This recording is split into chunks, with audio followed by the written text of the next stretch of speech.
एक छोटे से शांत गांव में एक टूटा सा घर था।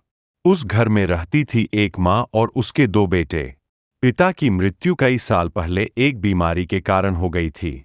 उस दिन के बाद से घर की सारी जिम्मेदारी माँ सरिता के कंधों पर आ गई। सरिता सुबह 4 बजे उठती थी। सबसे पहले चूल्हा जलाती, बच्चों के लिए सूखी रोटी और नमक रखती, फिर पानी भरने के लिए आधा किलोमीटर दूर जाती।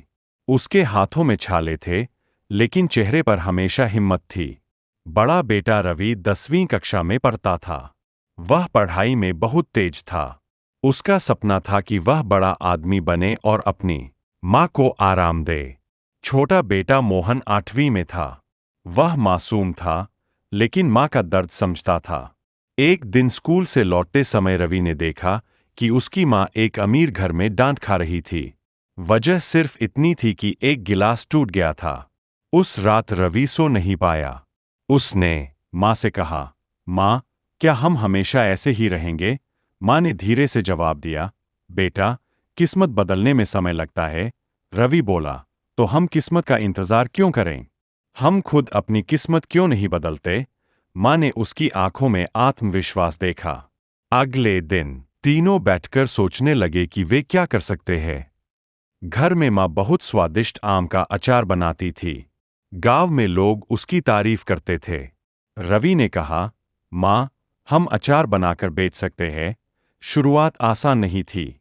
उनके पास सिर्फ 500 रुपए थे। मसाले और तेल खरीदा। रात रात भर बैठकर वे अचार बनाते। माँ मसाला मिलाती, रवि बोतलें साफ करता और मोहन लेबल चिपकाता। सरिता का स्वादिष्ट अचार। पहले दिन वे 20 बोतल लेकर बाजार गए, लेकिन सिर्फ 3 बोतल बिकीं। मोहन उदास हो गया। भैया, कोई हमारा अचार नहीं खरीद रहा। रवि ने कहा, हार मानना मना है। अगले दिन उन्होंने लोगों को मुफ्त में चखाना शुरू किया। धीरे धीरे लोग कहने लगे, अरे, ये तो सच में बहुत स्वादिष्ट है। एक बुजुर्ग महिला बोली, बेटा, ऐसा अचार तो मैंने सालों बाद खाया है। यह सुनकर माँ की आंखें भर आईं। धीरे धीरे घोड़र बढ़ने लगे। उन्होंने पड़ोस की 2 और महिलाओं को काम पर रखा। अब उनका छोटा सा काम पूरे गांव में फैल गया। कुछ महीनों बाद उन्होंने एक छोटी दुकान किराए पर ली। दुकान का नाम रखा माँ का स्वाद। अब वे सिर्फ अचार ही नहीं, पापड़ और मसाले भी बेचने लगे। एक दिन शहर से एक दुकानदार आया।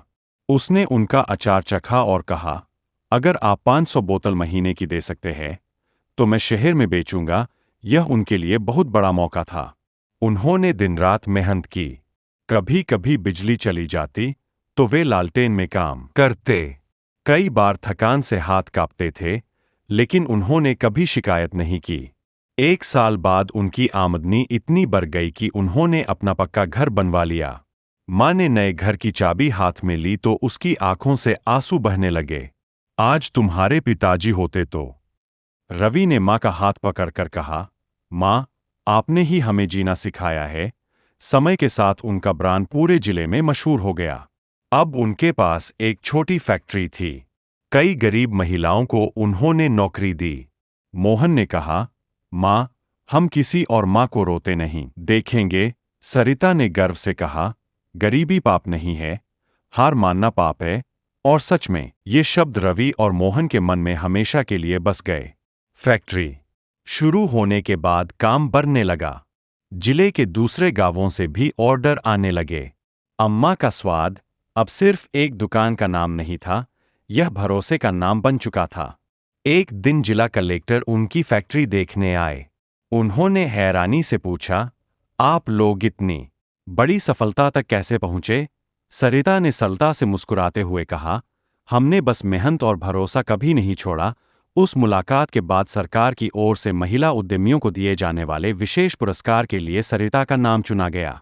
पुरस्कार लेने के दिन जब सरिता मंच पर खड़ी थीं, उनकी आंखें आंसुओं से भर गईं।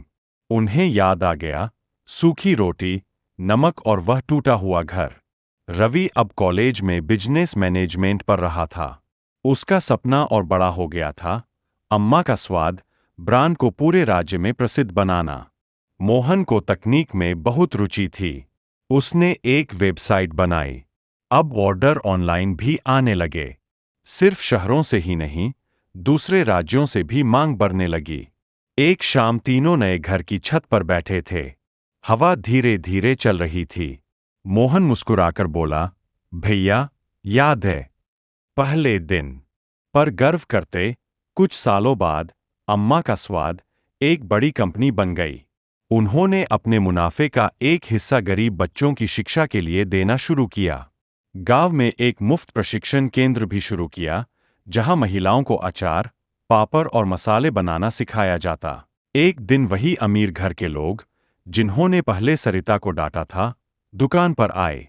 उन्होंने सम्मान से कहा, आपकी मेहनत ने हमें एक सबक सिखाया है। सरिता बस मुस्कुराकर बोली, जिंदगी हर किसी को दूसरा मौका देती है।